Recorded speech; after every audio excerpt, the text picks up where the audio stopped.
how way, ay, ay, ay, ay. How we up, ay, ay, ay, ay. Ay, ay, ay, ay. How way, ay, ay, ay, ay. How way, ay, ay, ay, ay.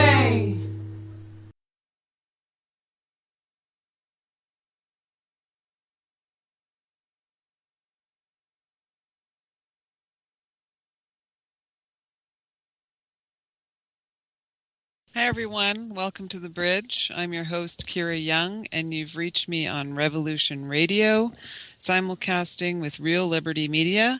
And welcome also to Talk and Tea with Jay McC. Hello, Hey, People's Internet Radio.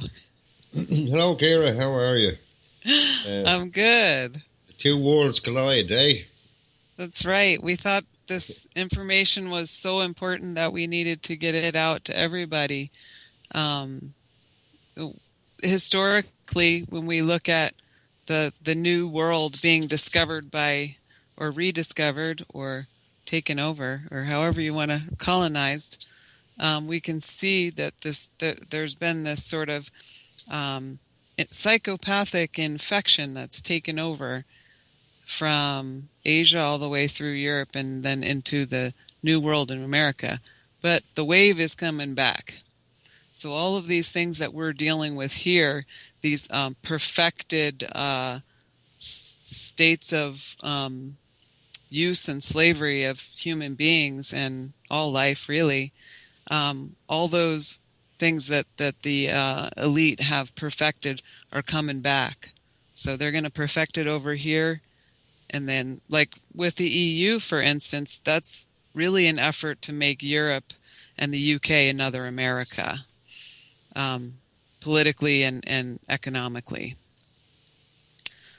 So that's what I want to preface this show with, is that why is this pipeline resistance that indigenous people are leading important to people in the UK, because in Ireland, because there's a indigenous spirit within all people and we all want to protect our resources, our water, our land, the air that we breathe.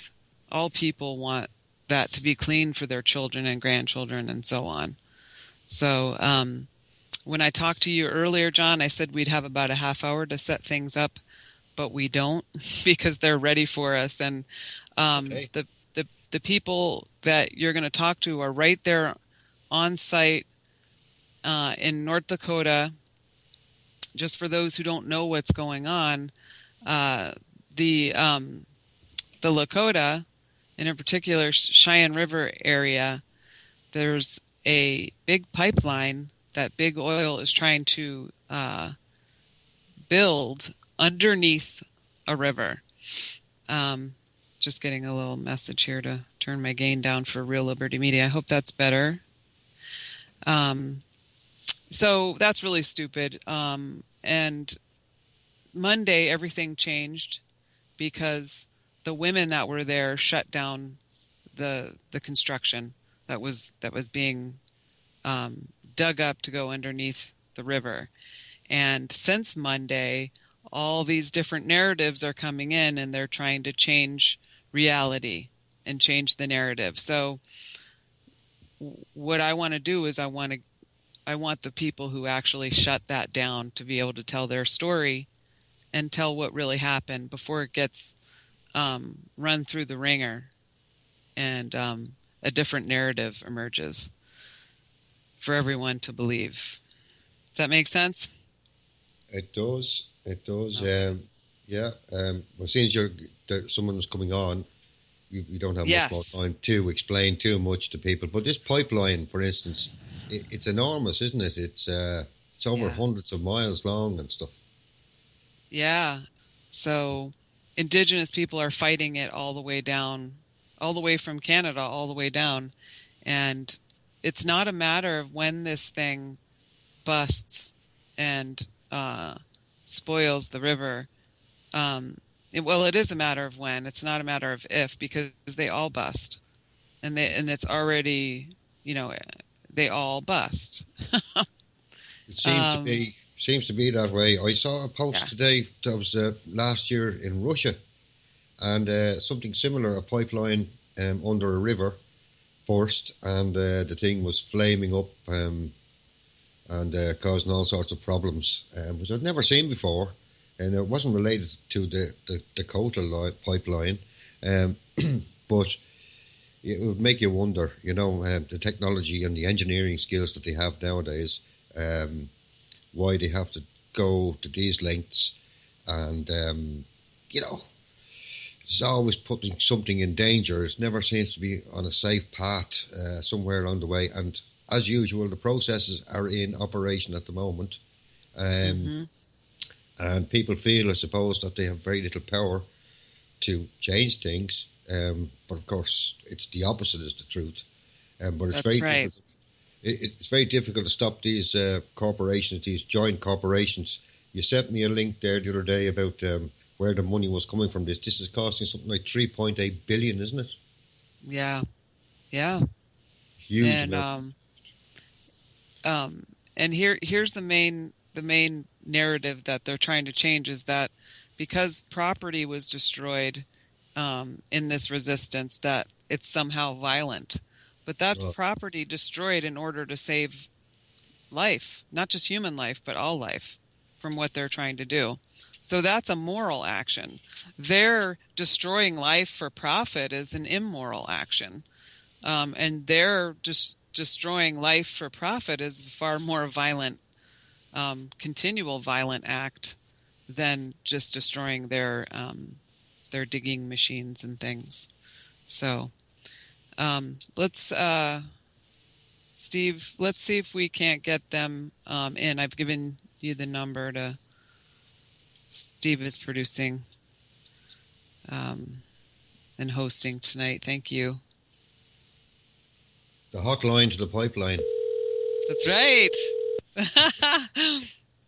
Hello.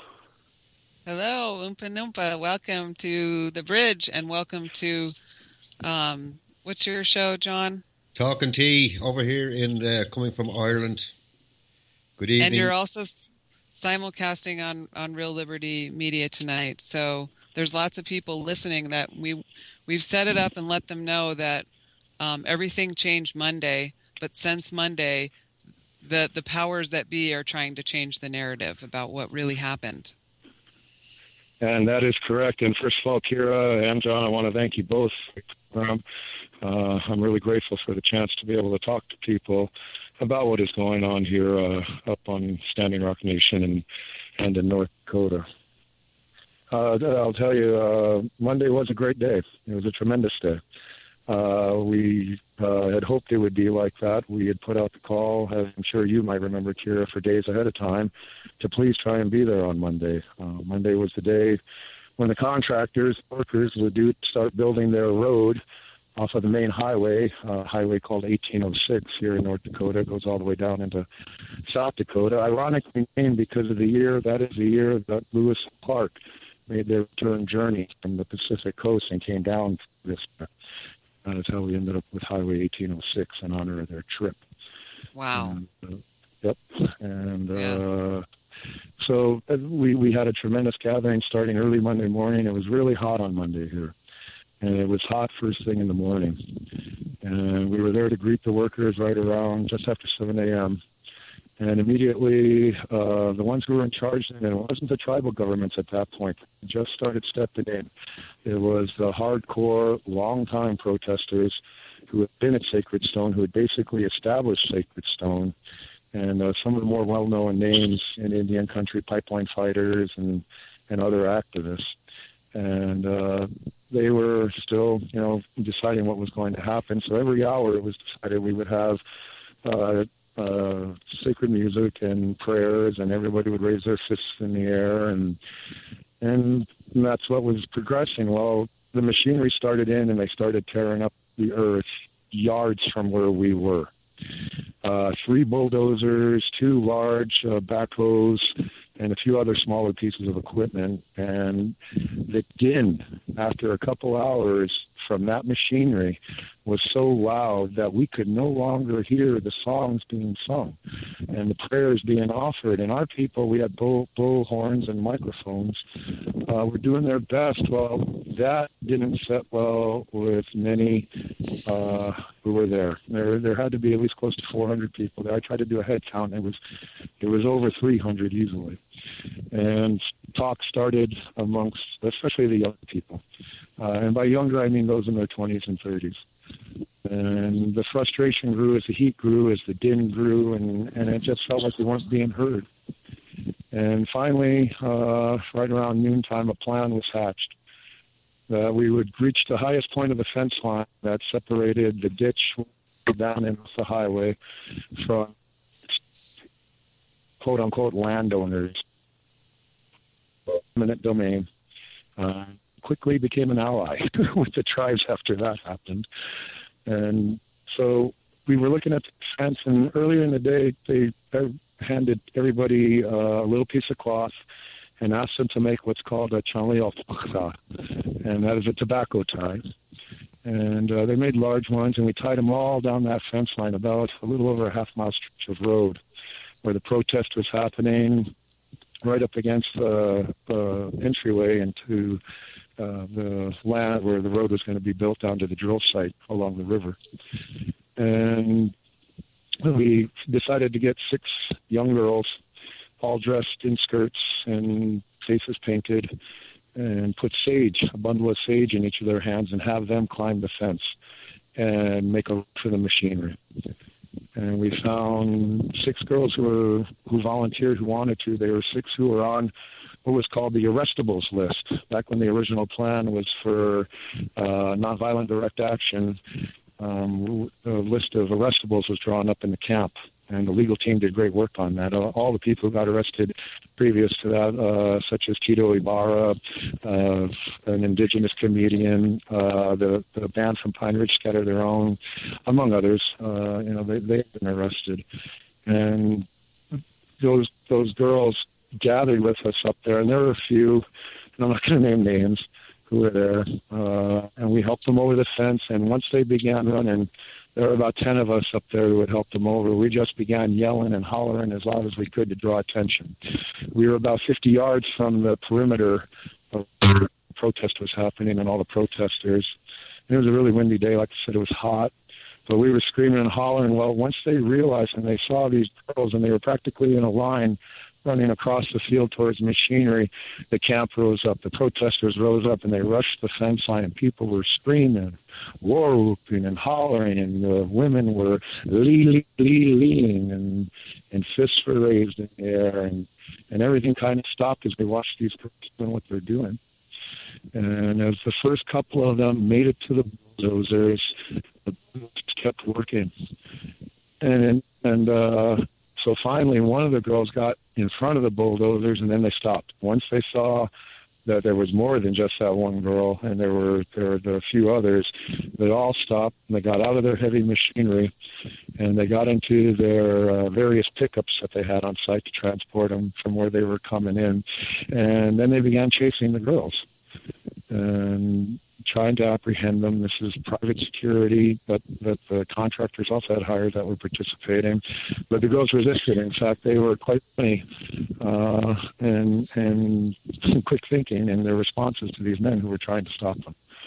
And after that, I'll say I and others began yelling down to the protesters, warriors, Hiopo, warriors, Hiopo, Inakani, hurry up. Hiopo means come here, and just shouting as loud as we could. And sure enough, there were over 50 easily began coming up the hill, and fence cutters were brought out. We cut one small hole in the fence line to make it easy for people to get in there, and then they began rushing in. And Unicorn Riot, fortunately, it was on scene. They captured some pretty good footage of very brave young people and a lot of women, mostly women, who stood in front of the dozers and wouldn't let them keep working, and who took to the road, who ran, it was about a half mile down to the drill site where they had this massive parked up that they're ready to bring down here. It's a heavy, large, over size load that they're going to have to take down, electric lines for and everything to clear the way for. We've been waiting for that to arrive. Well, they ran down to that site and they occupied it, and it was just after all this was swirling around, we saw the Morton County Sheriff. I can't remember his name. He's been really, really not helping things. And he walked onto the site, and John Eagle, who is Cultural Preservation Officer for the Standing Rock Sioux Tribe, the man who at the time had full authority on site over all operations in terms of the tribal interest in it, he walked in with the sheriff, and the sheriff ordered the site closed down for the day. And the machinery stopped. Well, it didn't stop right away. They had to move it. They moved it. They parked it. And then they left. They have not returned since that action was taken. That's incredible. Absolutely. That's an incredible story. And like I've been telling people, I told my daughter, how very proud I am of her. You hear so much talk, who are aware of indigenous issues in the Americas. You hear so much talk of the seventh generation. Well, my daughter is the seventh generation. Her and her cousins and her friends, all the young people in Indian country who are her age. And what these 5 women did was heroic. And if this were the days of old, there'd be songs being made for them and sung about them. Yeah, well, there's still going to be songs made for them and sung for them. I truly hope so, because it was a very powerful moment. And there's been, slightly it's been taken away from, because almost immediately, the actions were condemned by our powers that be. Obviously, we expected that from the American interests, the county sheriff, the North Dakota state troopers, and we expected that flag, but we didn't expect our own people to condemn the few that have in as strong a terms as they have. And since then, the narrative has been attempting to change, especially in the camp where there's open councils almost every night, and the mic is open and you're allowed to speak freely. They're talking about the power of prayer that shut down the machinery and stop the work. And I'm not going to dispute that. I don't want to argue that, but I know what really happened, because I was there. And I know what the planning and the reason that went into it, and what shut this work down on this $4 billion pipeline project was 5 young women, 5 young indigenous women running onto a job site fearlessly with nothing but sage in their hands. I saw that video myself. Yeah, it was very good. Very moving. How do I pronounce your name? Sorry.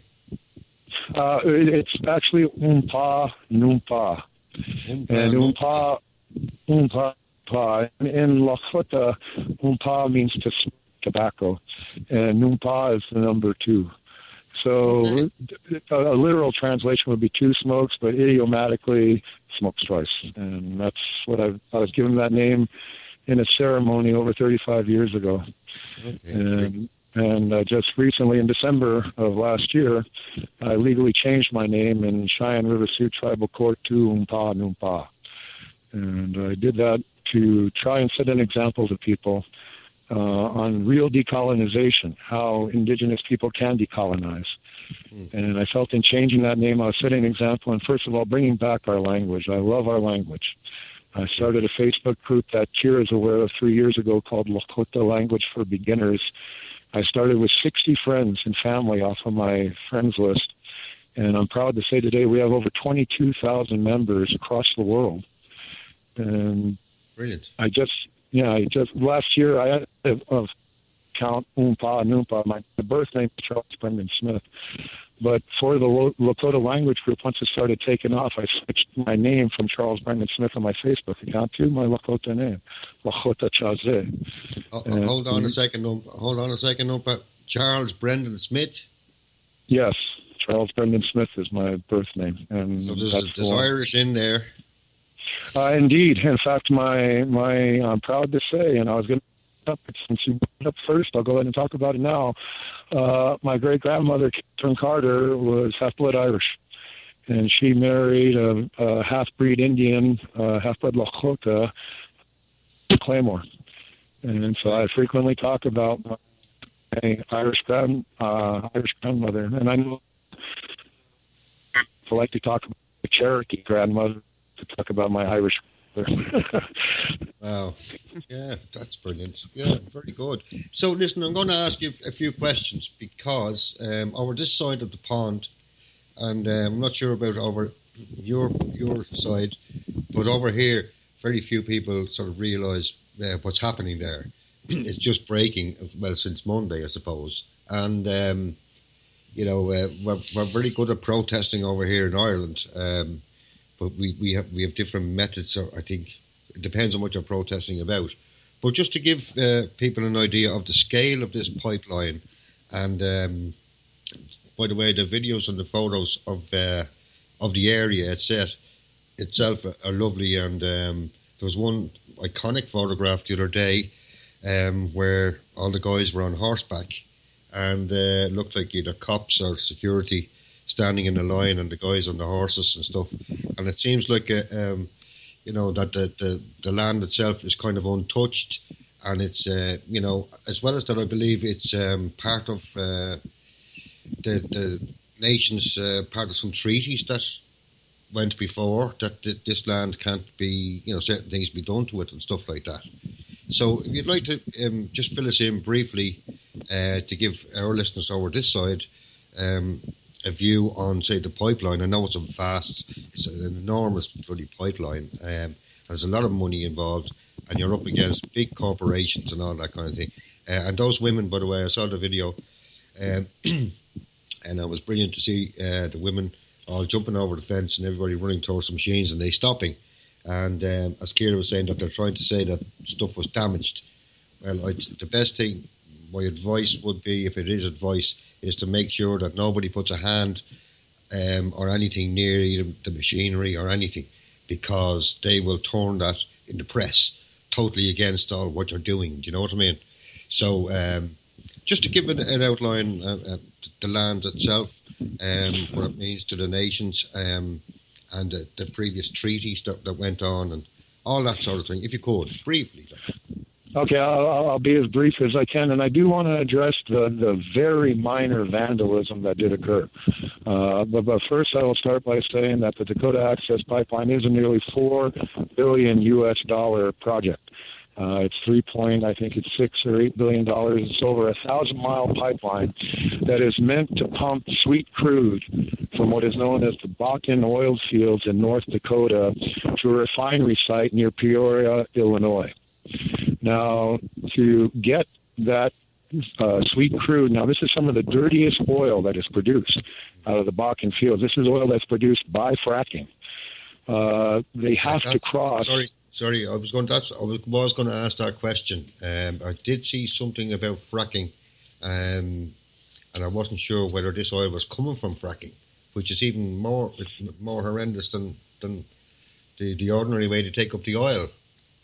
Absolutely, and this is how that oil is being extracted. It's just from the Bakken Formation in North Dakota, where they had their big oil boom and just recently went through a mini bust.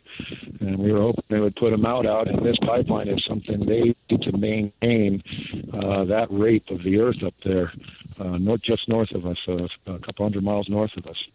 And now, in 1851, the tribes, the nations of the Northern Plains entered into a mutual agreement facilitated by the Federal United States, known as the Treaty of 1851, where boundaries were clearly delineated amongst the nations.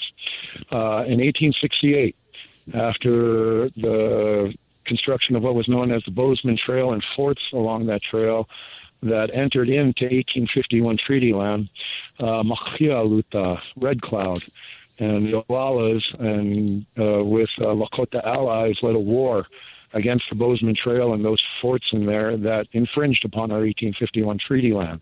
That war, which Red Cloud won for our people, resulted in Fort Laramie Treaty of 1868, which created what is the so-called Great Sioux Nation. That is our sacred Sapá, the Black Hills. But also included in that is the entire Missouri River, from the western shore where Lakota Tamachoche, the country located to the east is the wording in the treaty. When the wording in the Treaty of 1868 says the east bank of the Missouri River, that gives the Lakota people domain over the entire river. Now, federal law, subsequently enacted since then, requires all projects or such that affects that river that tribes be consulted. This did not happen with the Dakota Access Pipeline. It was all kept under the... There was no discussion with the Dakota nations at all, no? No consultation with the tribes as required by federal law. That did not happen in this instance. Wow. Well, that's a very strong point. I think that's, Yeah, and John, if I just may interject this as well too, because I just recently learned this is just coming to light as well. The original route of the pipeline was to go this pipeline going over the drilling underneath the river to put this pipeline in was to go in 10 miles north of the capital of North Dakota, Bismarck. That was the original route for it. Well, when the people of Bismarck, which is, they call it the Twin Cities area, located together along Interstate up there, they got the route changed because they know the potential of this. They know pipelines burst all the time and what that would mean for the source of not just their drinking water, but the drinking water of 17 million people who rely on the Missouri River basin this way. So they got the route changed to south of them to just to the tip of the Standing Rock Sioux tribe, the Standing Rock Sioux Reservation. And that is where, and they did that without consulting the tribes. They got the route changed so that it's 10 miles, now it's been 45 miles south of where, and from that point where you have Standing Rock, down the rest of the river, you have 4 major Lakota and Dakota reservations. Starting with Standing Rock, just south of there, you have the Cheyenne River Reservation, one of the in terms of geographic area. That is where I'm from. I live right along the river in a very small community named Swiftburg. There's only about 160 of us living there, but we live by the river. The river is our life down there. We get our drinking water from there. Our children and our relatives recreate in that river as they have for more centuries than anybody knows for sure. They did, and then south of Cheyenne River Reservation, you encounter Lower Brule and the Crow Creek reservations. Crow Creek are the descendants of Little Crow's War in Minnesota in 1862, the Minnesota Uprising. That is where they relocated the refugees who were not hung at Mankato, Minnesota, or who were sent off to exile. That is where they settled, on the Crow Creek Reservation. Further downriver from you have the Yankton Sioux tribe. And it's just that they deliberately put the pipeline where the most harm done would be done to Lakota, Dakota people. Wow. Just incredible. And it's a human right to say no to that.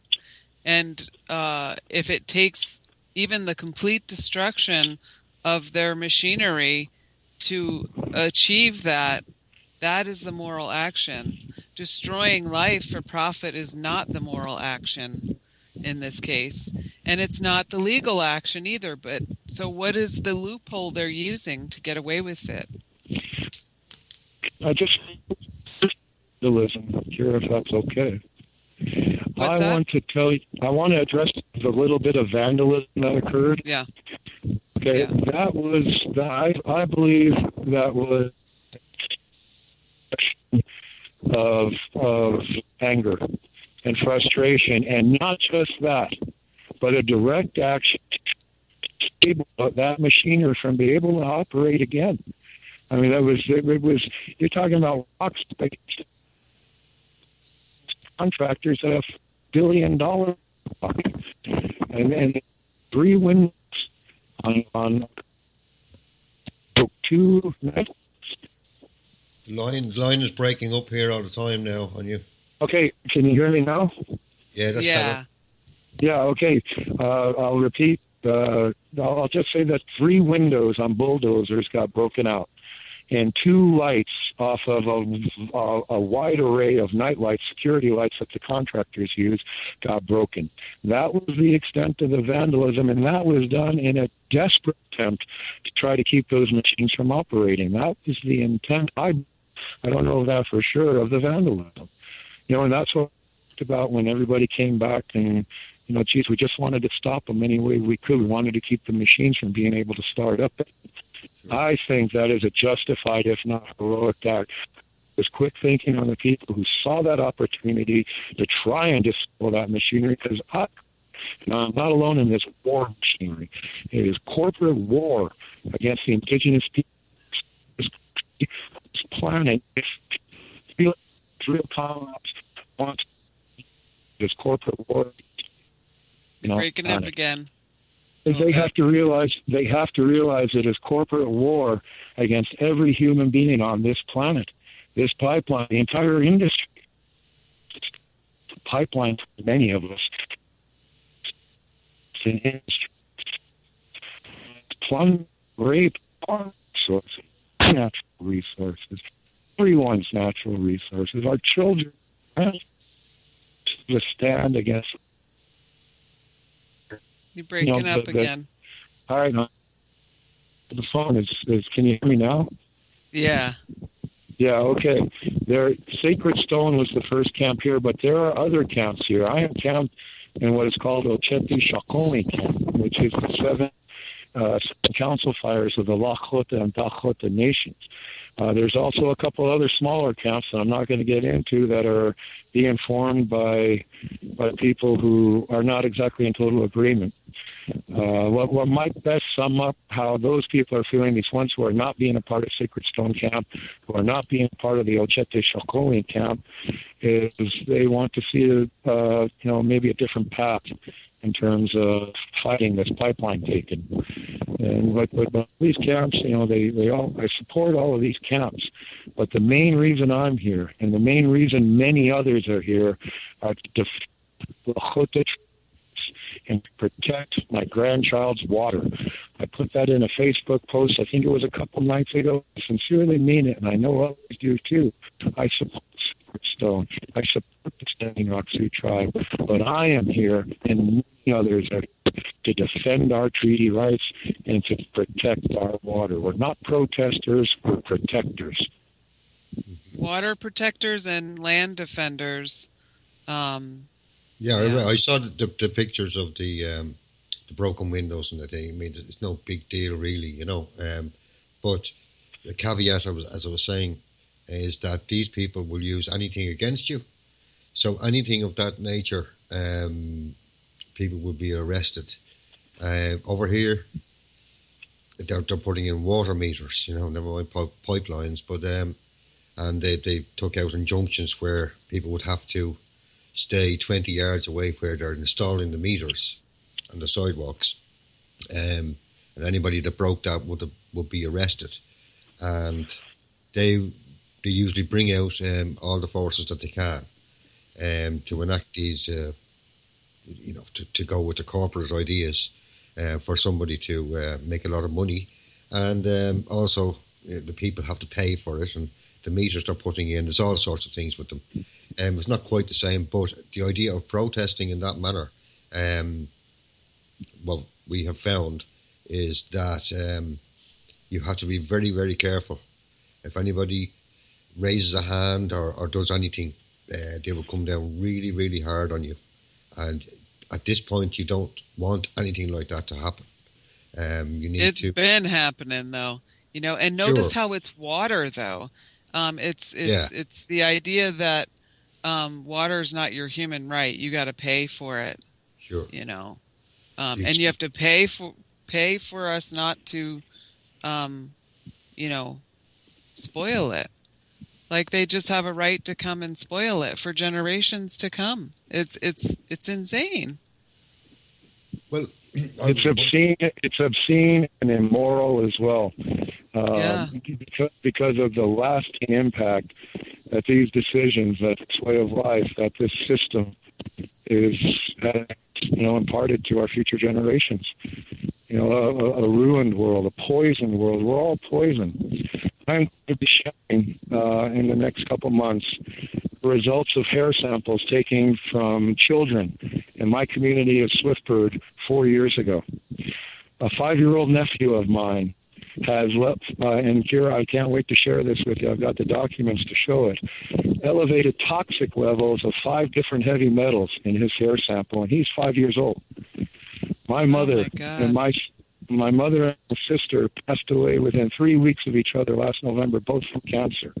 My next door neighbor and her mother died within of each other. We're dying here. We're poisoned. The rates of cancer are outrageous. We have to take action. When a few windows get broken, when you're living under a lifetime of oppression, when you're living under a lifetime of burying young men and women from suicide, when you're burying people in their 40s and 50s from diseases that should be easily treatable. Don't get me wrong, I fully agree with you, Well, I think a few broken windows are a small price to pay for what our people have endured for too long. This is generations of being a toxic dump site for the government and their corporations.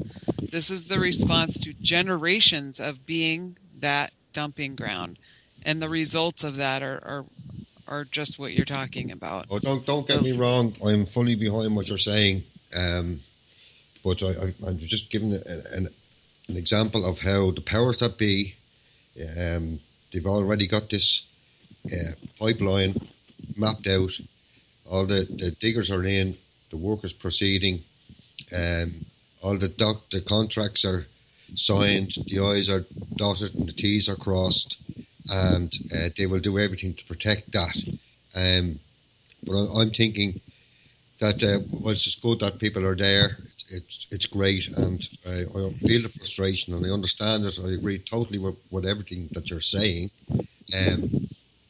but you have to go down, look through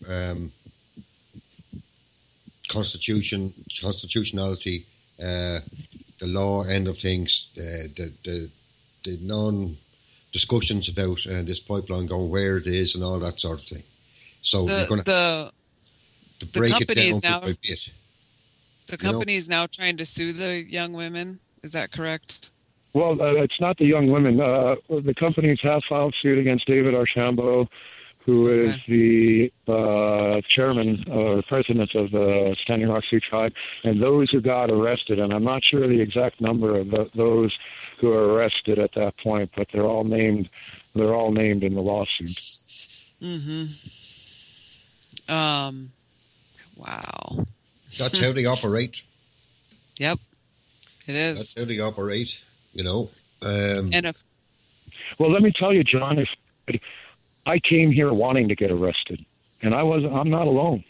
We want to get arrested in a nonviolent way. Get arrested, because that is the best way I could personally express my outrage, my way of saying, no more of this. Arrest me, take me, please. I cannot live under this anymore. I cannot accept what you do anymore. I am that against it, and I'm not alone.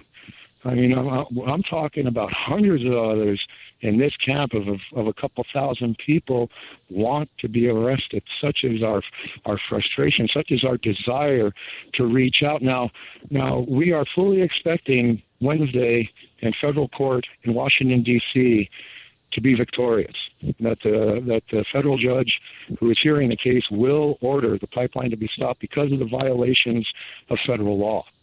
We are fully anticipating that, but I, and I'll say again, many others, and that is not hyperbole, want to project out to them, to show them that we can touch them, that we're just not reactionary in this. Right now, east of us, across the river that I can see with my eyes as I'm speaking to you, work continues on this pipeline. And what I would like to see us do is start protesting in their country, or what they call their country. I want us to go over there and confront them where they're building the pipeline still. It's shut down here, but work continues not far from where I'm talking to you right now. Okay. I want our people to show strength. I want our people to be proactive. I want our people to meet these pipeline builders wherever they're at, wherever they're working, in a legal manner. Sure. And obtain whatever permits are necessary for us to peacefully protest, but to take the fight to them. My daughter, who is sitting beside me here, and who I hope maybe, Kira, you give her a chance to tell her story if you have Absolutely. to today. Oh, absolutely. That's good. Thank you. Wopila. We need to show them that we're not going to sit here and take it, that we will go out and we will confront them on their ground, such as our numbers now, such as our strength, such as our belief that our ancestors are with us, belief in the prayers that we're offering, the sacrifices that are being made. Comrades and relatives are traveling great distances at great personal costs to lend their support, to lend their aid. Stay in camp. As I was walking around, there's new people everywhere, and all races represented, all nationalities, different countries, all 50 states.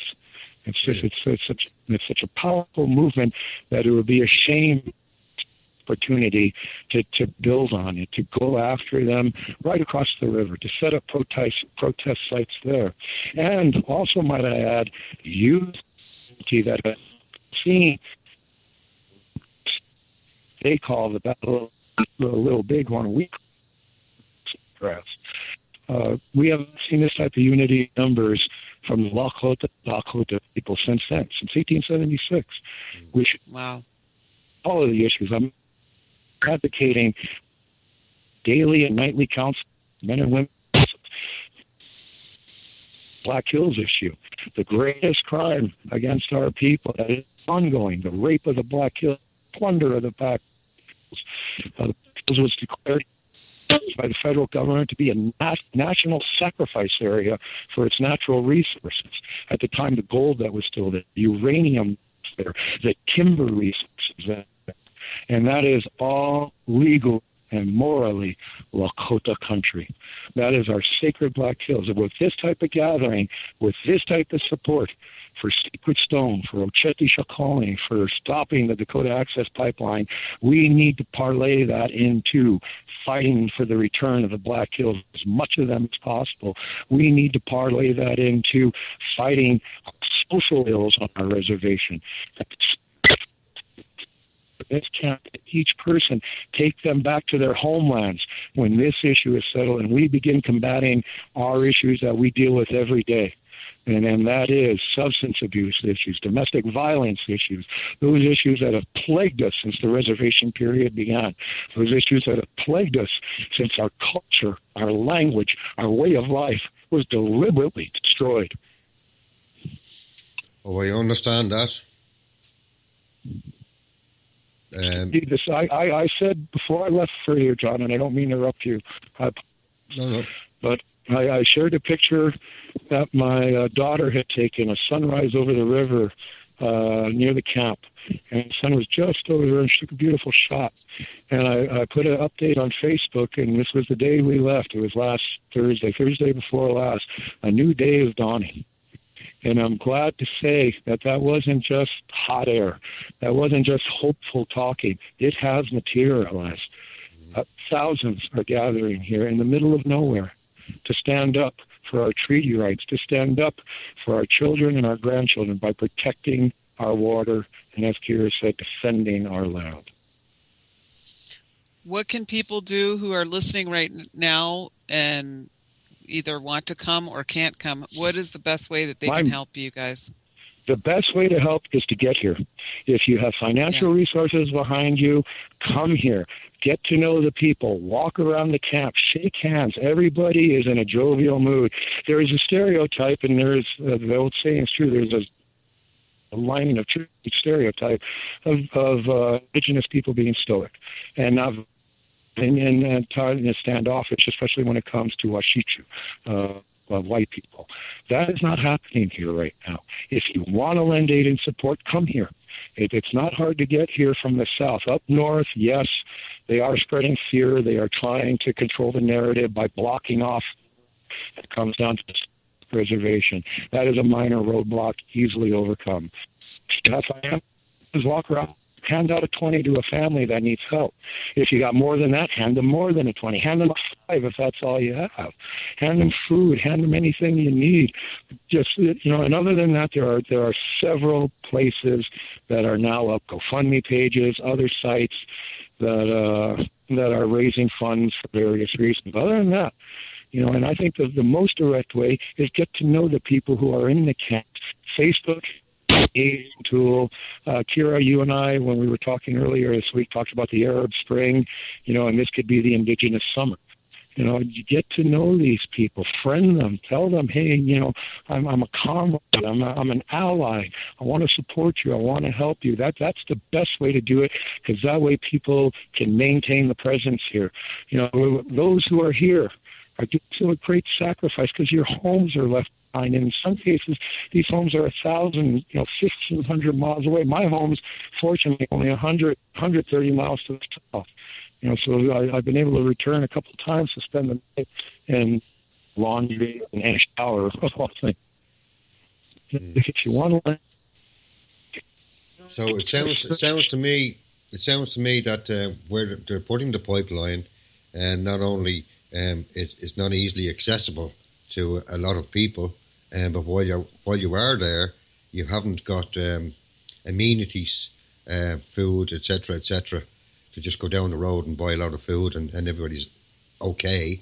So, no, John. If I can just interrupt you right there, the Sacred Camp is quite a distance off the road and hard to access. The new camps that have been established, especially the Ochete Sapá Win one, the 7 Council Fire one, is right off Highway 1806, which is a very good highway.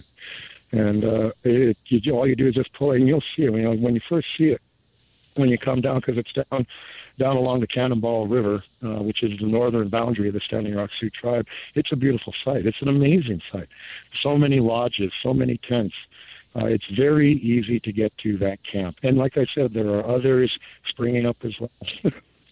So if you want to come here and you want to camp, it's easily accessible. The only thing is try to come as self-sufficient as possible. And I've seen that on Facebook posts, and it's true. If you have the resources, bring plenty of water. Bring plenty of food, toiletry items, toilet paper, things like that. Try and be as self-sufficient as you come. And if you have the resources, come not just self-sufficient, but come ready to be generous. Come ready to give, and come willing to be of help.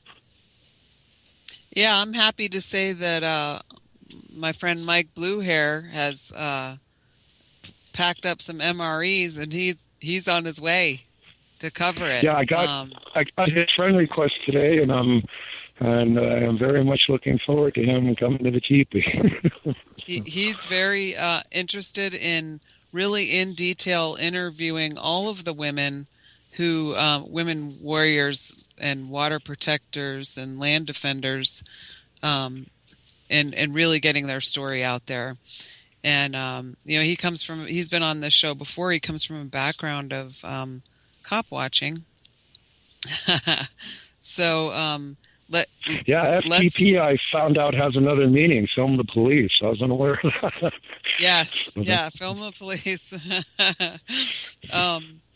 But let's, before we go to the break, and then after the break we'll talk to your daughter. What is your daughter's name? Tashina Sapá Win. It means black shawl woman. She's named after her great-great-grandmother. Tashina Sapá Win. Woman. Win. Tashina Sapá Win. Wow. Okay. So before we go to the break, can you dispel some of the rumors? There were some rumors about impending law enforcement action, which it wasn't true at all. Yeah, Kira, I thank you because that is, and I think even when we discussed me being on the show today, that we talked about the wild rumors, and you've seen me on Facebook trying to debunk them on my friends' pages, and especially some of the posts are horrendous, and especially the source for some of them has been unsettling. One way to put it, there is a rather well-known gentleman from the Standing Rock have some well-earned fame to him for his abilities, posted Is it that Swan character? No, and I'm not going to, but Okay. yeah, I'd like to tell you some things about that, but him, but this guy posted that we were being circled by military helicopters with mounted 50 caliber machine guns. When I saw that post, it was so upsetting, and just so it does nothing but hurt us, and spread unnecessary fear. When you come here, the last thing you have to worry about is harm. There is a strong law enforcement presence. It is a law enforcement presence. Now, I'm not a fan of any type of authority like that, Kira, as you know. But if we're going to have law enforcement here, at least it's tribal law enforcement, and they're praying with us, they're singing with us. They're us. They're our people. Most of the tribal police are. So it's good to have that here. There are the North Dakota state troopers, the county sheriffs, they're all far off of us spreading their fear. That they were mounting a raid, and they were coming down with mace, and they were going to clear us out, and just wild stuff. So a couple, I took it upon myself. One time, I walked a couple miles before my daughter came looking for me up the highway. It was massing because people were really worried, concerned. We were moving elderly, we were moving children out of the way, and trying to get them out of harm's way. Planning for a serious confrontation every single time. There's nothing but started by somebody for unknown reasons, and just wrong, flat out wrong. Peaceful camp, and there's good feelings here. And every day there are large ceremonies being performed where incredible things are happening, personal things happening to me that are intense. It rained all day. It was beautiful. When it was really raining hard, it was kind of miserable, especially if you're teepee.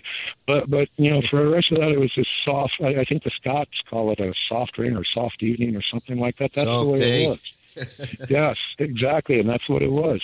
And so my grandson wanted something to drink. So the cook shack is just under a half a mile from where our teepee is located. So we started walking, and he's a few paces behind me. And I'm looking up at a song that I like to sing, a Lakota song, a traditional prayer song. And I'm going over in my head, and here my son calls out from behind me, out of the blue. He says, "Grandpa, this looks like the future." And I said, even though I heard clearly what he said, he said, "Grandpa, this is the future." I said, "Wait," and he was smiling at me. And this is a boy, just turned my digital 35 millimeter camera of my one daughter, who's been here off and on.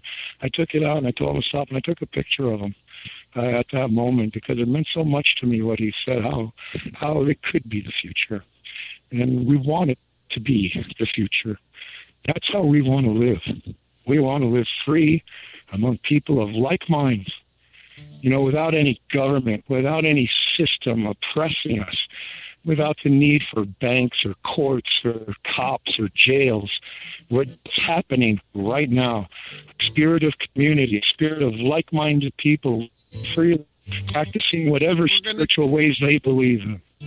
We're going to take a quick break. Try to get closer to a cell tower if you can. It'll be like a few minutes. Okay, I'm sorry if I'm breaking it. I'll do my best, Kira. Okay. We'll be right back.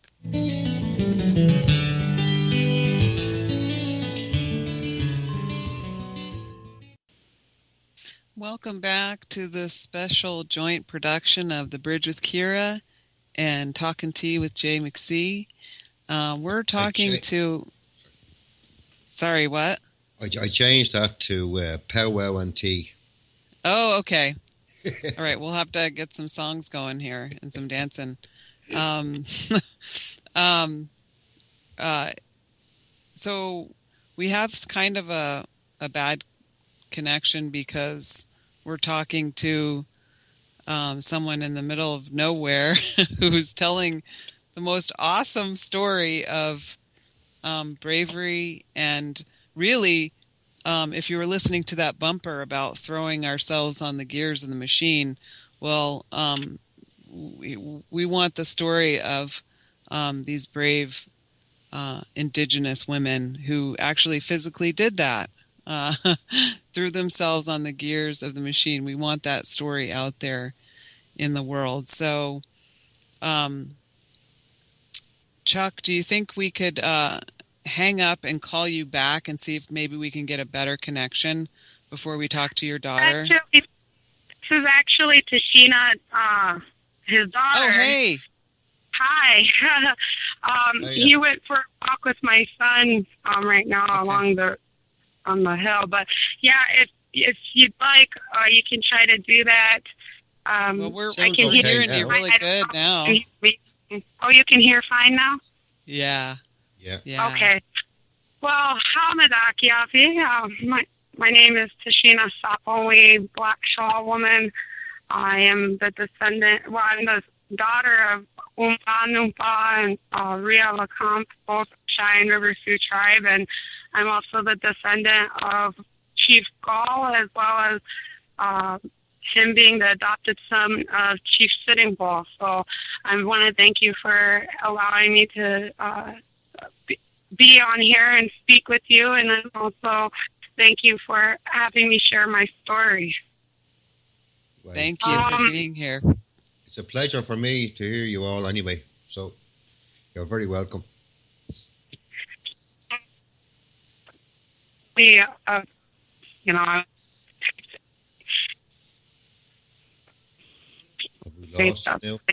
truth really needs to be out there. You are breaking up now. We're going to hang up and we're going to call you right back and see if we can't get a better connection, okay? Okay, sounds good.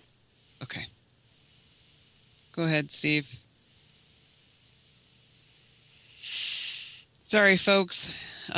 We've got a lot of technical workarounds that we're dealing with in trying to get this story out there.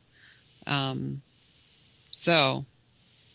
the area itself, from the photographs I've seen, Kira, it's a vast area, folks. Yeah, it really is open country. Very few cell towers.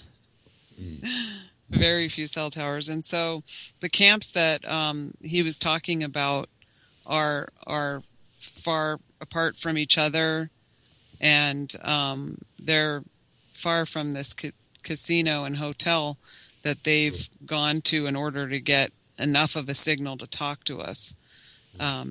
So it's and then myself, I live in the woods too, so I can't get very good satellite internet, or that's my only choice, and it's really bad, and the cell service is terrible. So I understand those workarounds, and it's kind of the reason why I do this is because I'm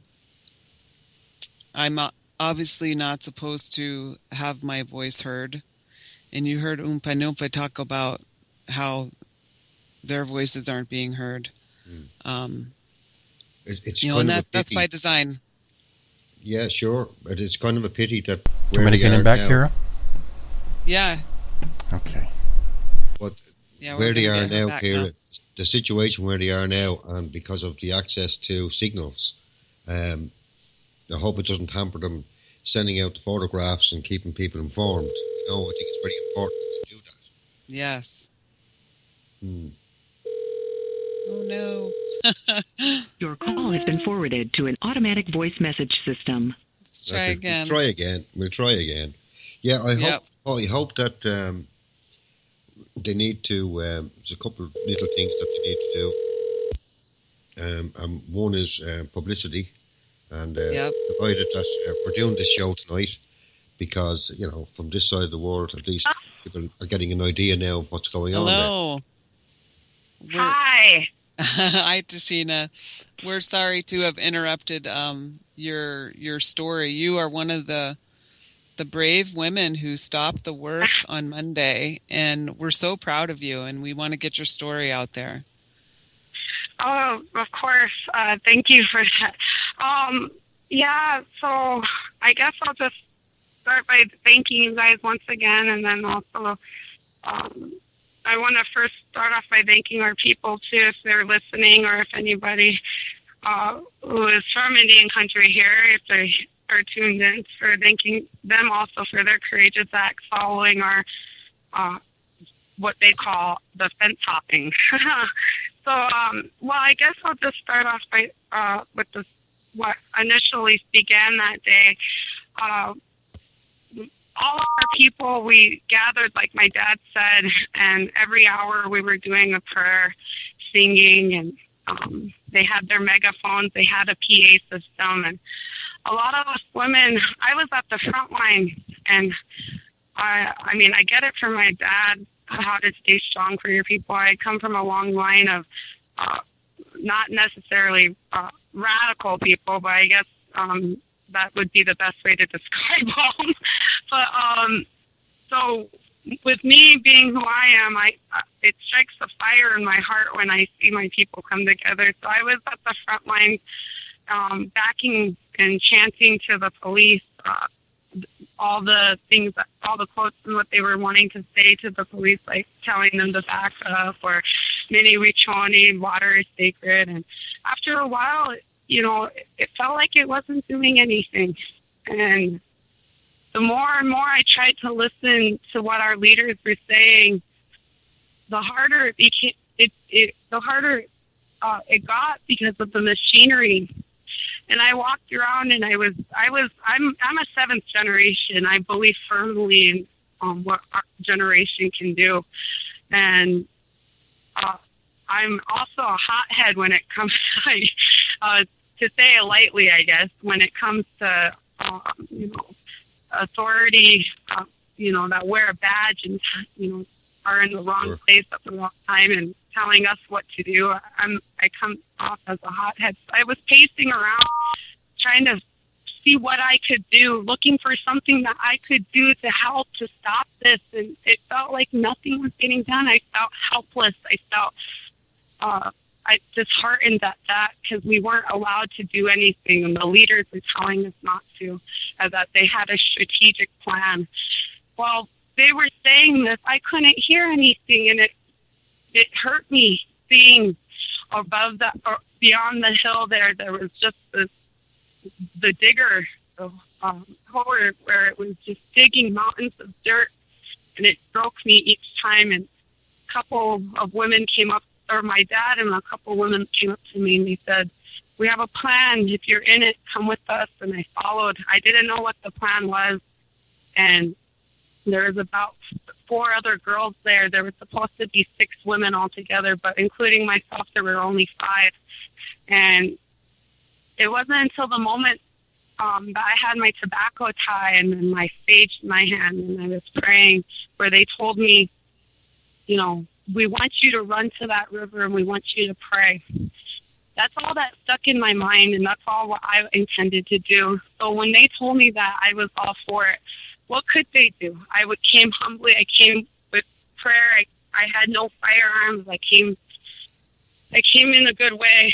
And by the time I hopped that fence, all I remember is what the others were shouting behind me and the other women. I won't name the women's name, but I'm very proud to stand by those women. All 4 of those women were of the Standing Rock Nation. I am of the Cheyenne River Nation, but I am very proud that what they had done as well. When we hopped that fence, all that was going in my head is what they were saying to us, which was, remember your ancestors, remember where you come from, remember your heart, remember you are the 7th generation, run. And that's all that played in my head. And when we hopped that fence, that's what we did. We were the first 2 over, me and another woman, and we ran. We didn't stop. And immediately to the left, we saw 2 big pieces of machinery just come to a stop right when they saw us. And a foreman came up to me and he said, "Try pushing me," and pushing the other woman. When we looked behind us, the 3 other girls got halted and they were getting pushed and they were being taken away and apprehended. And me and the other woman that was with me, we walked. We walked, and we went past these men that were trying to push us, and hold on, there's some BIA cops here trying to get us away here. Okay, never mind. It's all resolved. Dad, talk to them. I'm sorry. I do apologize. It kind of scared me for a second. Anyway, we came across these four men who were trying to push us back. I immediately stopped that man, and I said, "Don't touch me. I know my rights. Get your hands off me. If you touch me again, I will file charges against you." And he put his hands back, and he just followed us. While he was following us, he said, "You know you're on private land." And I said, "I do know that, so get the hell out." I said, "This is treaty land. This is my land. If anybody's on private land, it's you guys." And we kept walking, and they didn't know what to do.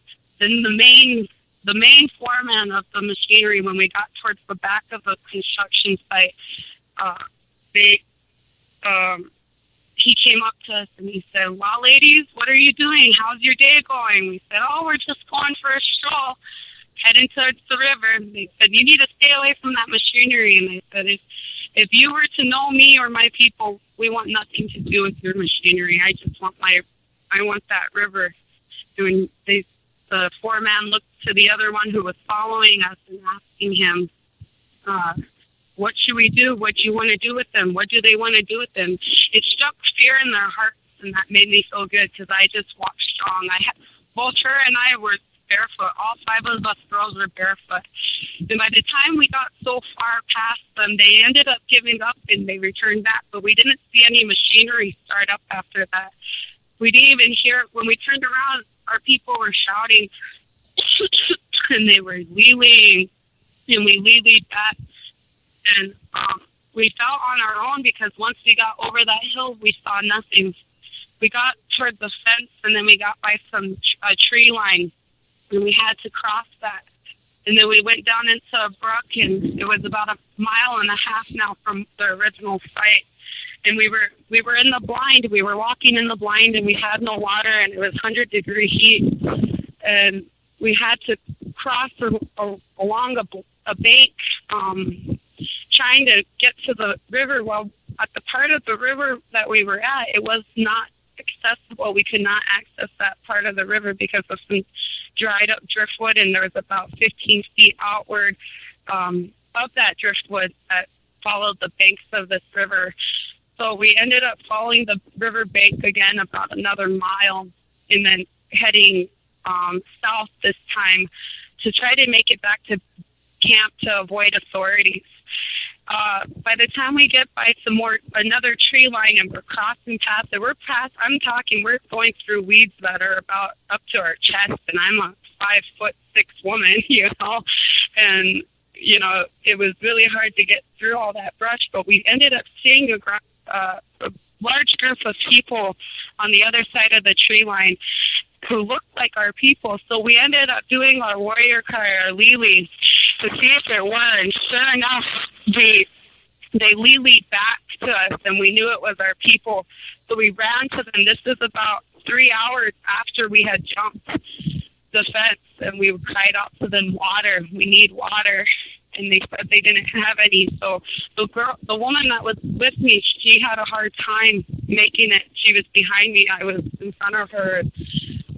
So they had to help carry her, and they helped carry me because I was in la-la land too. It felt like we hadn't drank for days, even though it was just a few hours. But we hadn't stopped. We didn't stop. Once we hopped that fence, we kept going. And by the time, by the time we get to the other side of the river, where it was accessible, I cannot begin to tell you how that felt, to jump into that river and just drink from it. And we didn't care that it was muddy. We didn't care. We were just thirsty, and we were hot. And then we saw about 2 miles east or west of us, the highway, and we saw units there of police, and we didn't know if they were tribal police or not. And this group of people, Wopula to them, they helped us, they carried us, and we swam across this river. It would have been, it wasn't that long, I would say. It would have been about like a 20 yards, maybe 30 yards across, but we swam across this river so we could walk another 1.5 miles back to camp. But I want to say that both her and I shared an experience because we were talking about it along the way, and we were singing and we were praying together, and when it was just us two out there and there was a plane that would circle us, making sure that we're still in sight. And she said, "Did you get that feeling too?" And I said, "What, that in your heart?" She said, "Yeah, man, that pounding." And I said, "It felt like a drum, didn't it?" She said, "Yeah, every step that we took away from that fence and every step closer to that river felt like a beat of a drum in our heart. Not only that, but every step closer felt like victory." And we kept on looking behind us to see if they were following, to see if there were authorities behind us, but there wasn't.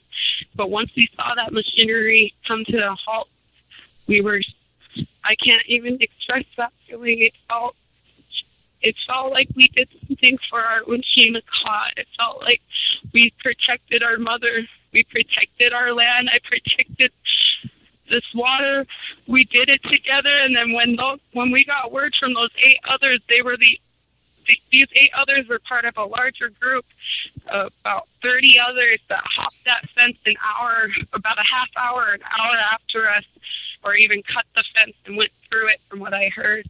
And they told us that how they felt when they saw us. And just to be a part of something like that, it makes me happy, just because I look at my son and he's only 5, and I want to protect this land. I want to protect this water for not only my son, but for his sons and their sons, and make sure that the next coming generations.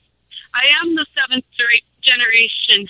I am what our ancestors had prayed for, because I am here. I am going to stand. I will fight. I will fight for what we are deserved, which is our land, our water, our basic human rights. No one should feel that they have to fight for something that was given to us centuries and centuries ago by our own Uŋpa Nuŋpa, our grandmother. She protects us, and she has always protected us. And now it is our turn to protect her, and that is why I'm here. Thank you. John, you're going to have to talk because... Yeah, I'm trying to select some of the Facebook things, and I'm not having great success here at all. Well, it's a very moving story. There's no doubt about it, and I've seen some of those videos. Is that you standing in front of the digger? She came after you, didn't she? She was inspired by you, right? The one in the Unicorn Riot video. Oh yeah, no, she must have, because there was only 5 of us, and all the other ones said that they were inspired by what we did. They said it was beautiful. It felt beautiful just to know that we didn't have any fire on it, just to know that we didn't run towards that machinery. We didn't even care about those workers. We didn't care about those things. We just knew that that was land in which we should walk on. That was the land that was, given to us from generation after generation. It's not just our land; it's all the people's land. And for them to say it's a beautiful thing, it felt beautiful, and I'm honored when I hear others come up to me or come up to the other girls and say, "You make us proud. You are the ones that had us going out there and had us going up to that machinery." Even though my dad, he supports what happened to that machinery, the vandalism. I'm a little kind-hearted, so I disagree with him on some points, of course. I'm his daughter, we always will butt heads from time to time, but I don't support that vandalism. I felt that once the machinery was halted just from us running wild out there and not even giving a care in the world, they told us that they had to shut it down. They couldn't continue working with us running wild out there. So, I think it should have just been left at that, because it took us 5 hours to get back to the camp or get back up to the site. I remember just walking onto the camp. People were kind of like, "Where the heck did you come from?" And I said, "I jumped the fence." They said, "Oh, that was you." And they come here, get some water. It's like they said that was hours ago. You just now made it. Oh, we went through barefoot, 5 miles through bush, trees, and weeds, and cactus, and mud, and even swam across the river just to make it back to camp to avoid authorities. So, but as far as that, I haven't seen that video. I haven't really been on social media the last 8 days since I've been here. I really want to see that now that you bring it up. Oh yeah, that's wonderful. Yeah, it's it shows a bunch of people running and going up over the fence to the machines, and I haven't seen that one yet. I know that there wasn't anything reported of us girls, and that was something that disheartened us a little bit at first. But then I just remembered that it doesn't matter what people believe. I know what actually happened. I know the truth, how it all got stopped. It disheartened us girls when we came back and we got criticized by some of the leaders for hopping that fence, and I guess a few of them said that, it wasn't part of the plan, quote unquote. It wasn't part of their strategic plan that they were going to push him back with horses. And, what I have to say to them when they say that, all that I say is, we stopped them. We stopped them. What did you do? I understand I understand that you want us to pray. What makes you think that I wasn't praying every step of that way? What makes you think I wasn't praying when I was out there with her, barefoot, looking for a way back with our tobacco tie and our sage in our hand and looking for water? What makes you think that we weren't praying? Had it not, I believe prayer did have a big part in it, but had we not hopped that fence, they would have still been tearing at this earth. And it means so much to me that this earth means so much to me. It really does. It strikes a fire in my heart when I see it getting torn apart, when I see that there's a possibility that there's going to be a pipe under there that could ruin it with all that oil. Pipelines break all the time. It happens every year, and they're blind to it. Yeah, how's that strategic plan working for you? Because it's just more compliance. At some point, you have to just say no and not comply any further. So that's the decision you made, was to say no. And that's one of the things that I try to tell, I'm sorry to interrupt, but that's one of the things that I try to make people understand is we are the seventh generation, and our leaders talk about it all the time. Let us stand up now. Let us stand up. We are knowledgeable. We are educated. We know what's going on. I might be young, but I am the seventh generation, and the seventh generation is what stopped those pipes from being built that day. I believe firmly that's what's happening today, and that's, with the way things are, with how the economy is, and with politics, and who what the election is today. I think the government wants an uprising. They want a revolution. That's what they want.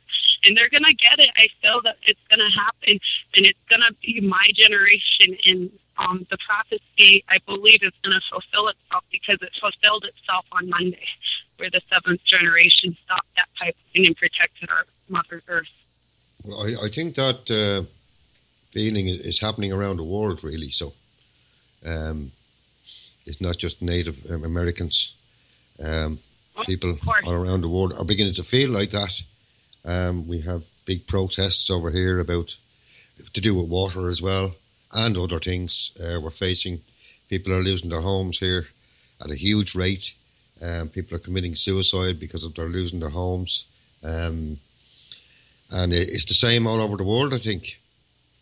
So what you're doing over there is right.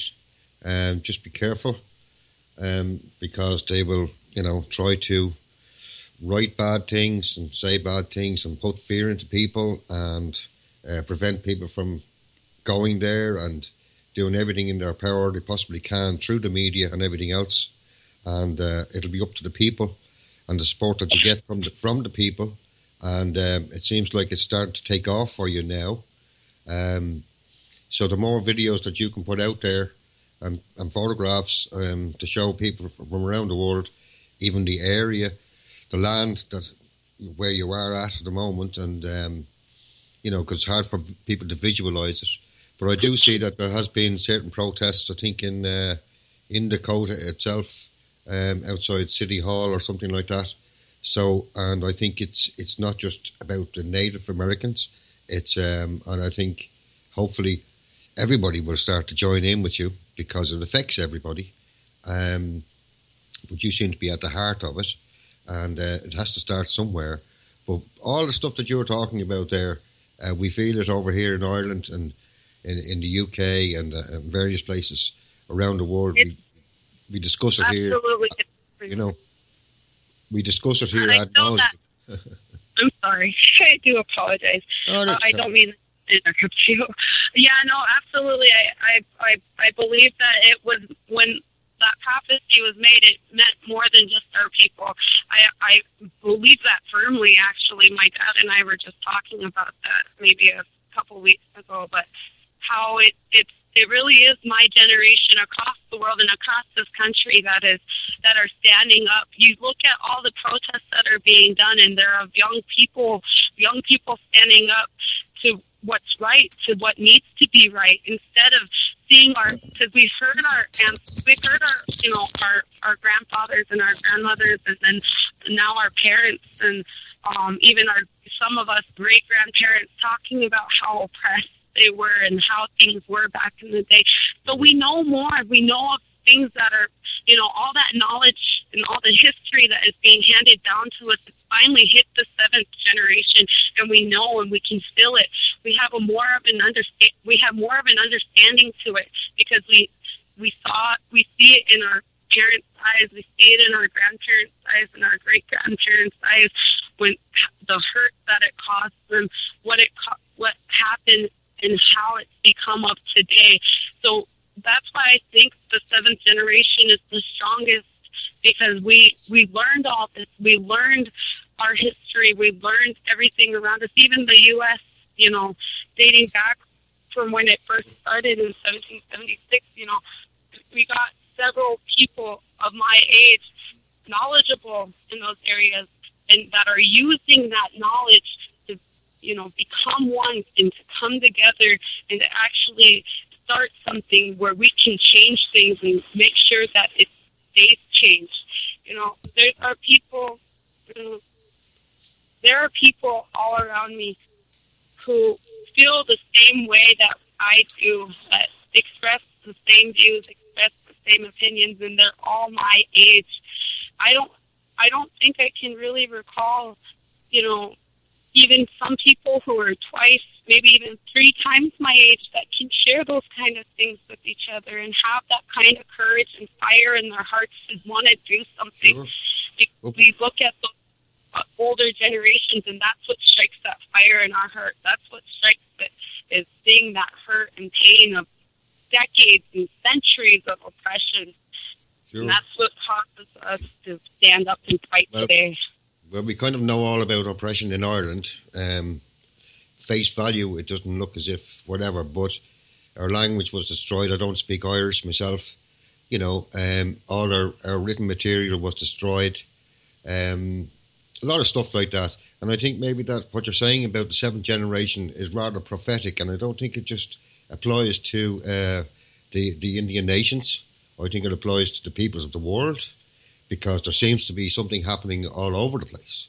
And in the same vein as what you're talking about and what your father was talking about, to change this system of government and all the rest of it, and go back to something, not chaos or anything, but people taking back their power. And we do a lot of that here on People's Internet Radio. And the more you get into it, the more you realise that without you and I, Kira and everybody here listening, and in the camps all around the world, these people have no power without the people. And of course, the problem is people get very angry and upset, and sometimes, the emotion takes over, and just like you were saying, you felt helpless, and that's the feeling everybody's getting these days, that we're feeling helpless, that these people are coming out with their big machines, with their power behind their money, the corporatization of everything, and it's a frustration that's being felt by peoples all over the world. And so I think probably that what you're saying about the seventh generation is probably prophetic, and I don't think it's to do only with Native Americans. I think it's to do with the peoples of the world, or at least with people who kind of care about what's going to happen for future generations. It seems like there's a veil lifting right now. You talked about the election and, what a joke it is and everything. It's really opening people's eyes who were maybe still believing in the system. Because it's going to take those people to really see that the system is designed, to screw us and to make them richer and to steamroll over life itself for their profit. We're just tools for profit for them until we say no. All of us are on the reservation now. Yes. Very good. Very good. Yeah, that's a really good way to put that. Did my daughter tell you I just got done talking with the police? Oh, goodness. What's up? Well, I'm not kidding you. Well, we were sitting here, Bureau of Indian Affairs Police, and Officer Lakota from Pine Ridge. Lakota's a family name down that way. And an Officer Proctor from Still, Oklahoma, deployed here to help with enforcement. Came up to me. I was standing outside with Kiana, my grandson, while you were talking with Tashina here, and they said they got a report of a man matching my description who was smoking marijuana in a van in the parking lot. Smokes twice. And when he approached me to Lakota, this guy was built. I mean, I wish I had an upper body like that. And he told me, put your hands in front of you and put them together. I said, hey, I said, this is my grandson. I said, officer, whatever you need to talk to me about, I'm no threat. I promise you. I got nothing on me, no weapons. And that's when he told me, well, we got to report your small. I explained to him, I roll my own Charlie, my own tobacco cigarettes. So somebody observed me doing that and called me into the police. I had to spend about 10 minutes explaining to them who I was. I don't carry identification. I refuse to carry any state-issued identification.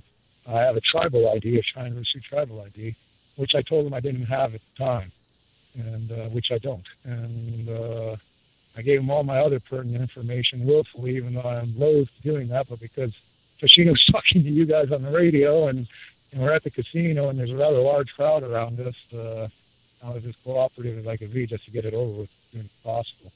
And they asked me to produce my tobacco pouch, which I did, and even opened it for them to show there was nothing but cut up leaf tobacco in there, and I showed him one of my cigarettes that I had in my pocket, just so he could see that it wasn't marijuana. Now, normally I wouldn't submit to that, but given the circumstances and why we're here on Standing Rock, I'll submit to their authority and my grandson as well. Wow. I don't know. Yeah, ironic, I tell you. I've been trying to debunk paranoia around here all week. And, and like, what if you were smoking marijuana, like 911, Yep. Yep, that's crazy. In Indian country, in my own country, on my own treaty land. And I just it's so despicable. And Kira, as you know, I smoke marijuana medically. I have. Yes. I'm disabled. I've got severe liver disease, as I mentioned in the first hour. My mother and sister both died from liver disease last November, and that's why I smoke marijuana. At one time, I was on 11 prescription medications in January of 2015, and now I'm on 0. And that is because of marijuana and meditation and prayer. But they won't listen to that. I could have been hauled off to jail there if I happened to be smoking it. But Uŋpa, it just shows the tactics that they're going to use, And these are the tactics. I was thinking the whole time. I was rather prominent on Monday on the front line against the police, the North Dakota State Police, and the county sheriffs. I was yelling rather loudly at them. And I was yelling in Lakota to them, "Iyayapo, go away." And I was saying other things. I kept yelling at them that they were protecting pipelines and profits over people, and that this fight was their fight. You're on the wrong side, I kept saying. You're on the wrong side. You need to join us. If you care about your children, your grandchildren, growing up with clean water, you need to join us. You're on the wrong side. And like I said, I was at the top of the hill when our young people went over and was yelling encouragement to people to join them. So, I've been trying to tell people not to be paranoid. After this experience here, I'm not going to be paranoid, but I'm going to be a little bit more careful. Careful, yeah. Well, you see, they'll always say that they're just doing their job. Yeah, and I told them that. In fact, I told them, ironically, I just got done explaining to people on the radio that I was grateful for the tribal law enforcement present here and what a good job they were doing. I don't know if they believe me or not, but that's exactly what I told them. They ran my name after they got my birth date and name and everything, what size underwear I wear. They ran my name for any warrants or, as a wanted man, and of course came back with nothing. And I've never been arrested in my life in any jurisdiction for any reason. And I was willing to be arrested here, as I said in the first hour. And I came here to be arrested along with other people. Maybe that's the way to not be arrested, is to want to be arrested. Well, I managed 8 years without having any cuffs placed on me or anything. So, I don't know. Yeah. I always said, though, and I told my kids this, when they were growing up, if I ever do go to jail, it's going to be for a very good reason. And I said that my entire adult life, because people, when they look at me, I'm 6'3", a couple hundred pounds. I used to be very muscular before I got sick. And with long black, hair, they couldn't believe that I'd never been arrested. And it is true. It is true. I've always been a target. I've been pulled over, more times than I can tell you for no good reason at all. I've been questioned by the police for matching descriptions, and I just, I'm used to the harassment. In fact, where we're parked here in the casino hotel parking lot here on Standing Rock, there is a row of very fancy recreational vehicles with non-Indian people all sitting outside. They're barbecuing, they're lounging, playing god-awful country music. And they asked me what happened. They asked me what happened, and I explained to them what happened. That's another thing we have in common, eh? Yeah. Although I have to put in this quickly for my dear departed grandma's sake, except for Johnny Cash. Johnny Cash is beloved. Hey, I think there's country music and there's country music, No, there's country music and there's Johnny Cash. That's right, exactly. Johnny Cash transcended everything. And he is beloved. He was a strong supporter of indigenous rights. He came to the reservation. He just didn't go to Folsom and San Quentin. He came to America's other prisons, the reservations. And he performed for us, and he got to know our people, and he wrote a beautiful album. And those of you listening to this, if you want to hear some beautiful acoustic music by Johnny Cash, go to YouTube. It's the album. It was released, I think, in 1965, called Bitter Tears, Ballads for the American Indian. And it's only a suite of about 8 or 9 songs, just him and his guitar. And there's songs about the Chankpeo Pi Wapala, Wounded Creek, and the massacre that happened there. A beautiful song about that. There's a song about Sequoia, developing the Cherokee alphabet. So, they can play their god-awful country music, but I love me my Johnny Cash. And then they asked me, definitely going to check that out. I told them what happened. Oops, I'm sorry. No, sorry.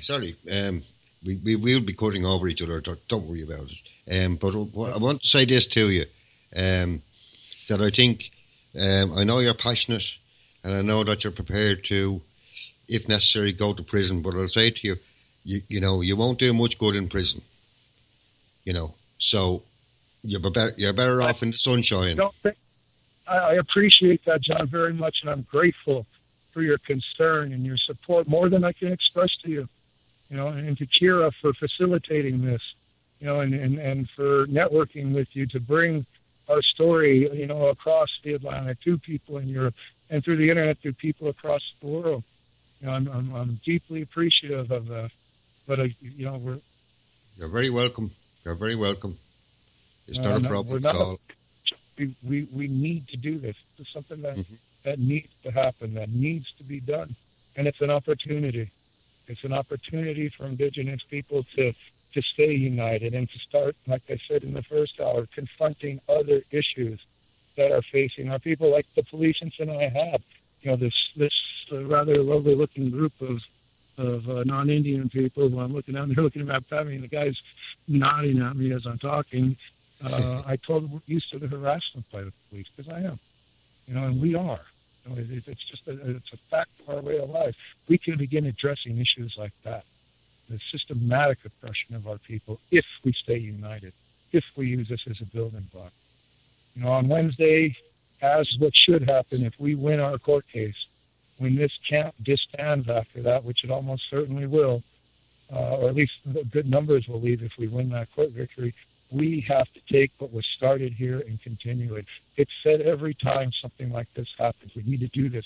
We need to continue it. Well, I know I'm going to do my part to reach out to as many people I can through social media to continue to bring up the other pressing issues, ongoing issues that have been going on in our lives, generational poverty, generational substance abuse. We have to address those issues if once this pipeline is successfully defeated. Well, because there's a court case on Wednesday, no work can be carried on there. If anybody goes in there to do any work, because there's a court case pending, they're breaking everything that, you know, they're breaking the law, basically. Well, no, John, I'll correct you on that if I may correct you on that. They can be working right now. The site is closed because of the decision and at the discretion of the Morton County, North Dakota Sheriff. He is the one who has primary and initial jurisdiction over the work site until it gets onto the Army Corps of Engineer land down by the river where they're going to put the drill in. Until that, the access road that they were building, which is the work that we did shut down, is the access road to that site. The county sheriff has jurisdiction over that. He is the one who is preventing work now, claiming, one of his reasons is criminal activity at the site. You know, I'm sure they're referring to 3 broken windows. That's his rather broad definition of criminal activity. Sure. And using criminal activity, has been pointed out by many of my friends, is rather ironic on his part, because the only criminal activity that we Indigenous people can see is the construction of that pipeline. Oh, I understand fully. I understand fully. That's the language that they use. But if there's a court case on Wednesday and no work should be allowed to go on, whether the sheriff says so or not, as far as my understanding would be, so that's something you may use or see how we get on with that. Is the Wednesday's court case something that people should show up to, or is that something? I already posted on my wall, and it's on a share that I've seen has received, I think it's over 1,000 shares now. Yes. Okay. We are encouraging as many people as possible in the D.C. area, comrades and allies and sympathizers, to be there. They are putting the word out. We do want them. All right. Right now I'm on a mandatory 60-hour a week because of the Louisiana floods, but if I can, you know, if they drop the mandatory 10-hour day, then I'll get down there. Otherwise, I'll just mobilize other people to get down there. I know I can speak on behalf of myself and my family, and I'm certain many, if not all of those here at the camps, in expressing our prayers and best wishes to the people affected by those floods. News is scarce here, as you know. The cell service is abysmal, and to get on the internet, I've got to park in the parking lot where I'm not going to feel too safe anymore after what just happened, and to get Wi-Fi. And so news is scarce. And when I first learned about it, when I saw your show about the floods there, so I know you're working 60-hour weeks. I know what an important job you have. And then you're doing your show here, try and highlight our issue. It just, to me, demonstrates what I already know about you, what a remarkable and dedicated servant you are to our people and to all people, and trying to raise awareness of important issues through your radio program, through your posts on social media, especially on the food sovereignty issue, which you've taught me personally a lot about. I am most grateful for that. This is a really good thing that's happening. It's bringing people together from all across the world, and I hope, even if we do win on Wednesday, it doesn't dissipate, but it increases. Yeah, there'll be a lot of different efforts to co-opt and quell the unity that's going on here. Nothing scares the government more than natives getting together, and what's happening is really special, and it's powerful. And because of what happened in the 70s with the Black Panther movement and with the American Indian movement, the Brown Berets, with the Federal Bureau of Investigation's COINTELPRO counterintelligence program, where we've learned how they sent, some of our own people in to spread misinformation, to spread paranoia. Sure. And I am really on guard against that here. When I hear, paranoid talk and conspiracy theories going on, I do my best to quell them and to not even think that way. Trust each other until given a very good reason not to. Have faith in one another, believe in one another. It doesn't even have to be faith. It could be belief, that I can trust you. I left my teepee and my tent, and there's all our supplies are there and stuff that, some might consider valuable for camping and whatnot, without a care or concern or thought about it, anything being gone when I return. That is the type of camp that is there. You see that everywhere, doors left unlocked on cars, windows down. No one's going to steal anything. No one's going to do anything like that. And if it happened and if it got reported, I'm sure it would be only a matter of time before the item was returned. And that is the spirit in the camp. Well, a lot of what you're saying, we espouse it here on People's Internet Radio. I know Revolution Radio as well, but I'm just saying People's Internet Radio because we're coming from Europe. And I want to say this because you haven't said anything that we don't actually discuss here nearly all the time, one way or another. So you're certainly not on your own, and the nations are not on their own per se. And a lot of everything that you're saying is close to most people's hearts here on People's Internet Radio, and we're coming from Europe. So that just gives you, and that's why we have Kira here as well. We had to, she had to go through strict interviews. No, she didn't. But I went through some things, but they weren't interviews. But just to give you a flavour of that, as I say, it's in Europe. It's happening in Ireland, on People's Internet Radio, and a lot of the people that are on it come here for the very reasons that you're talking about. And so maybe you could pass that message on to other people, because the power is in the people, not in the authorities. Without the people, the authorities have no authority. But you just have to be very careful in the situation that you're all in now to make sure that it is totally peaceful. Because they're going to try just various bits and pieces, sadly. And we'll do everything we can to keep this message going. And you're welcome to come on to People's Internet Radio with me or with Kerry or any of the other hosts at any time, if you can get a signal. So when all this is over and you can get a good signal, you can come on and talk to us and tell us everything about what's been happening and all, because I find it very interesting. Well, not so much interesting, but the passion is amazing. And I'm absolutely delighted that we've had you on and your daughter. And we didn't know, a few weeks ago, we arranged this show, but we didn't know that this was going to be happening. So, it's coincidence and all sorts of other things arriving at the same time, serendipity or whatever. Yeah. Yeah. Good stuff. Well, John and Kira, if you may allow me to say, in Lakota, Lila Wopila Hecha. Thank you very much. The gratitude that I am feeling right now for you and Kira and what you're trying to do, what you are doing with this program today, I cannot thank you enough. And I promise you, I assure you, I will take what you have said to me and I'll take it back to the camp and I share who all will listen. I'm just what we call in our language an ordinary man. Sure. And I'm not looking to get anything out of this except to stop a pipeline that could hurt my grandchildren and great-grandchildren. And when this is over, I'm going to go back to doing what Kira knows what I do and how I am. And oftentimes I'll disappear from social media for quite a while. Just Sure. get away from it because I need a break from it. And, I you see some of the egos going around here, and they're easy.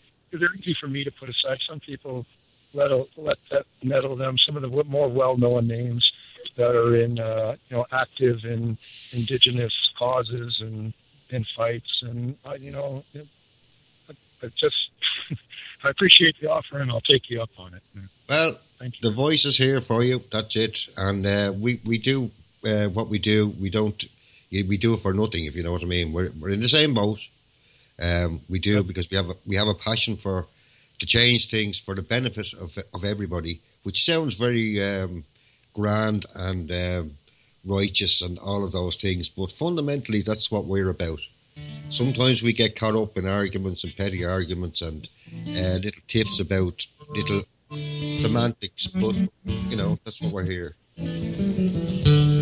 Thank you so much. Talk soon.